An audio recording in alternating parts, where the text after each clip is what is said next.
ದೇವಕಿ ನಂದನ ಯಾದವ ಕೃಷ್ಣನ ಭಜಿಸುವ ಶರಣ ಗುರುವೇ, ಜಾನಕಿ ರಮಣನ ಶ್ರೀ ಜಯ ರಾಮನ ಪೂಜಿತ ಹರಿಯ ಮಗುವೇ, ಮಾಧವನ ಮಧುಸೂದನನ ಆರಾಧಿಪ ನಿಮ್ಮ ನಯನ, ಕೇಶವನ ಹರಿ ಗೋವಿಂದನ ದಾಸನಾಗಿ ಜನನ, ಪೂಜ್ಯಾಯ ರಾಘವೇಂದ್ರಾಯ ಸತ್ಯಧರ್ಮರತಾಯ ಚ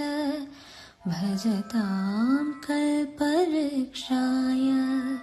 ನಮತಾಂ ಕಾಮಧೇನವೇ.